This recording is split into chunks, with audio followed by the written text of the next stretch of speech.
I think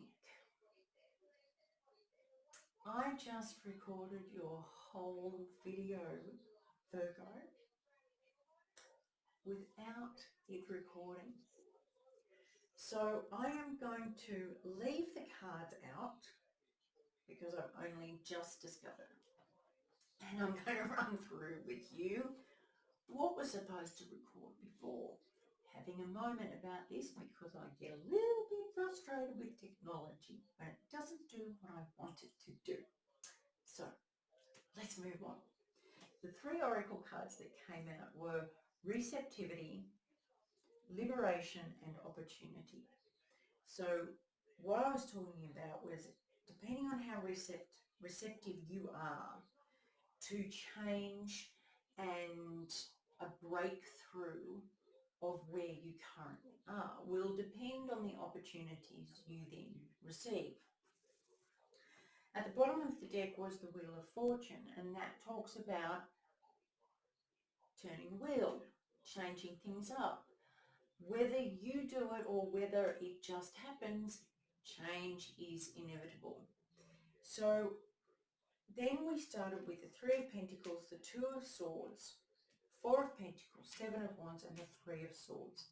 And this talks about you've worked for so long on something and it's just not happening. It's not happening. It's not working. It's not going the way you want it to, but you don't know what to do now.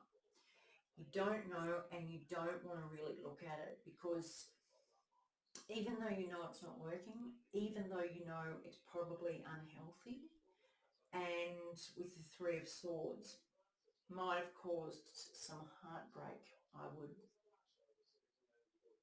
hazard a guess. You are still defending it. You're still hanging on to it. You're still defending your decision to stay in that energy, that job, that relationship, whatever it is you're choosing to stay in. You are defending your choices, or have been up until now. Now we're coming to the Ten of Wands and the Queen of Swords. And you just look at this. She has decided no more. I am not going to carry this crap anymore. I'm cutting through it. I'm going to turn it into firewood to create something new from the old. And something healthy from the unhealthy. And in order to do that, you have to let go of the stuff you've been carrying, the beliefs, the burdens, the responsibilities that you've been carrying. You have to cut through what's yours and what's not, and really step into that line drawing. This is a line in the sand, and come or don't, but this is what my direction now. And you've got the King of Cups, which I talked about, or still talking about, the fact that when you've been in a codependent situation, whether it be a job or a relationship or you name it, wherever you have been codependent or reliant on someone or something external, you need some time to yourself to learn about how you got codependent, why you are codependent. And that's not a slur. That's not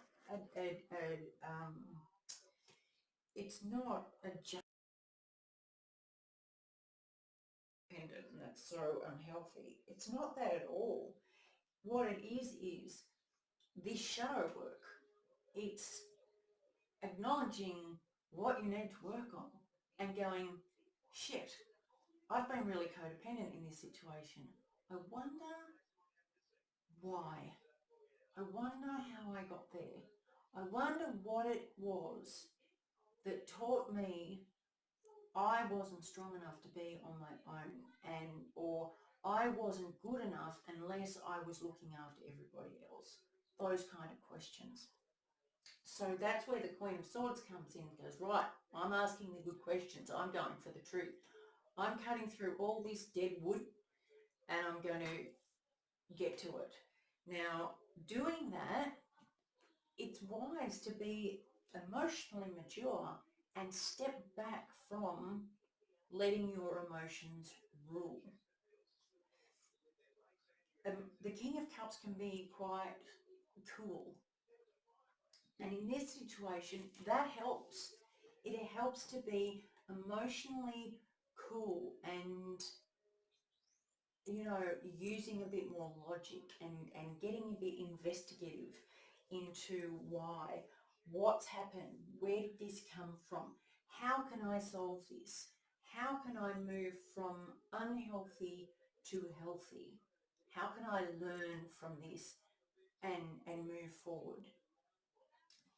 Part of the process is the devil, and he's going to come in and try and tango with you. Now, the tango is a bit of a push-pull. It's a very seductive dance, and he will come in and try to seduce you to come back to what you know. And if you have left for a reason, and that's because it's unhealthy. Now, in an unhealthy relationship, have you noticed that when you leave, you know why you've left? But the longer time goes on, you remember the good parts and kind of the bad parts get smaller and smaller. And the devil comes in and says, it wasn't really that bad. It wasn't as bad as maybe you made out. Let's go back, because that's where you knew you had love in your current understanding of what love is. Now, he'll try and do that. If you go back, you go back. We've all done it. I have done it more than I'd like to admit.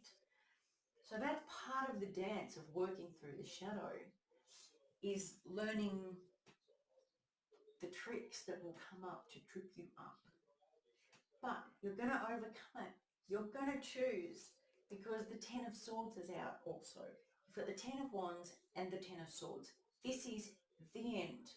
The end of this, of unhealthy beliefs, of carrying wounds that you've never let heal, of burdens, of demands from other people. It's the end. It's the end of this. And you're going to be able to celebrate your strength, because you're going to move forward and step into this power that you've never probably really experienced before. Queen of Wands, she can be a bit angry and fiery, but in this situation, it's moving forward into strength. It's this real, look at me, and she's got the sunflower. I'm happy. I'm on fire. I've got, you know, this real passion to move forward, and I am in my element. This is where you're heading. Don't let the fear of the unknown stop you. It can always be better. Give it a go. Let me know how you go. Much love.